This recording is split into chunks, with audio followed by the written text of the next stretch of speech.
जय गुरु जी, शुक्राना गुरु जी। संगत जी, ये शुक्राना सत्संग मेरा करवा चौथ वाले दिन का है। उस दिन गुरुपा ने सारी संगत को ये कहा था, सारी बेटियों को अपनी, कि मैं चाँद में दर्शन दूंगा। लेकिन मेरी आईसाइट वीक होने की वजह से संगत जी मुझे चाँद में तो गुरुपा नहीं नज़र आए। लेकिन शायद गुरुपा ने इसीलिए मुझे दूसरी तरह से ब्लेस किया। उन्होंने एक छोटी सी बटरफ्लाई का रूप लेकर मेरे पास आए। और संगत जी समझिए, रात में कहाँ से कोई बटरफ्लाई आ सकती है। तो वो बटरफ्लाई छत पर, और वो भी 5 मंजिल पर उड़ती हुई आई, और वो मेरे कपड़ों को टच करके, मेरी साड़ी को टच करके ब्लेस करके गई। तो ये मेरे गुरुपा ही थे संगत जी, और गुरुपा इसके लिए अनंतम अनंतम शुक्राना आपका। और इसके बाद एक शुक्राना सत्संग संगत जी आज का ही है। मैंने गुरुपा से कुछ अरदास करी थी, तो गुरुपा ने उस अरदास का जवाब मुझे तुरंत ही दिया। समझिए 1 सेकंड भी नहीं हुआ, और गुरुपा ने कहा कि तूने जो अरदास करी है वो हमने सुन ली है, और बहुत ही जल्दी हम तुझे उस चीज़ को ब्लेस कर देंगे। तो अनंतम शुक्राना गुरुपा, आप इतनी जल्दी अरदास हमारी पूरी करते हैं। और संगत जी, जब मेरी अरदास पूरी हो जाएगी तो मैं आप लोगों के साथ शेयर करूँगी कि गुरुपा ने वो मेरी अरदास कैसे पूरी करी है। अनंतम शुक्राना गुरुपा। दरअसल हमारे जो कर्म होते हैं संगत जी, वो हमें कभी ना कभी हिट करते हैं। ज़रूर उसके लिए हमें सचेत रहना चाहिए। हमसे जो गलतियां होती हैं गुरुपा, हम उसके लिए आपसे क्षमा चाहते हैं। हमें मालूम है कि हम दिन में कई बार गलतियां करते होंगे, और हमारे जो कर्म बनते हैं गुरुपा, उसके लिए हम क्षमा चाहते हैं। और जिनके साथ गलतियां होती हैं उनसे भी क्षमा चाहते हैं। लेकिन गुरुपा, बस यही हम लोगों को संगत जी समझाते हैं कि जानते हैं कि कुछ ना कुछ तो सामने वाला करेगा गलत।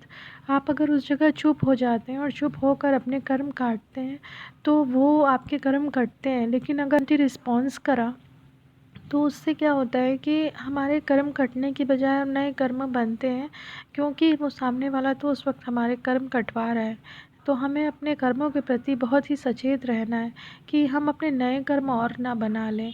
गुरुपा कहते हैं कि जो कुछ भी है सामने आ रहा है, तो उसमें ज़रूर आपको ऐसा लगेगा कि ये तो गलत है, हम क्यों ना जवाब दें, हम क्यों ना ऐसा कहें, इसने गलत किया है हमारे साथ। तो मालूम है संगत जी, गुरुपा कहते हैं कि हाँ वो गलत होगा, लेकिन अगर आप उसी जगह अपने आप को कंट्रोल कर लेते हैं, सचेत हो जाते हैं कि ये वही कर्म है जो हमें उकसा रहे हैं हमारे बुरे कर्म करने के लिए, तो हमको उसी वक्त शांत होकर बस चुपचाप मौन होकर देखना है कि हम कितने आसानी से उस समय को निकाल लेते हैं।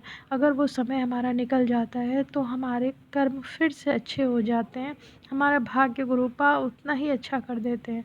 तो संगत जी, गुरुपा के ऊपर हमें पूरा विश्वास रखना है, और कभी भी इस बात के लिए परेशान नहीं होना कि ऐसा हो गया वैसा हो गया।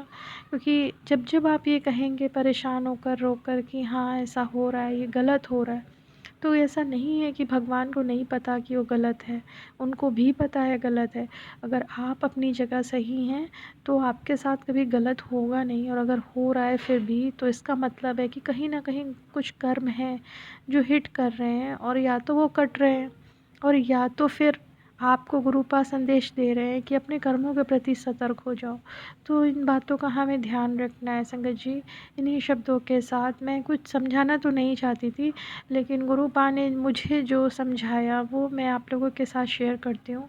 और इससे मैं चाहती हूँ कि दूसरी संगत जी जिनको कि कुछ तकलीफ़ आ रही है लाइफ में, कुछ ऑब्स्टिकल आ रहे हैं, तो वो उससे बाहर निकलने में उनको मदद मिले।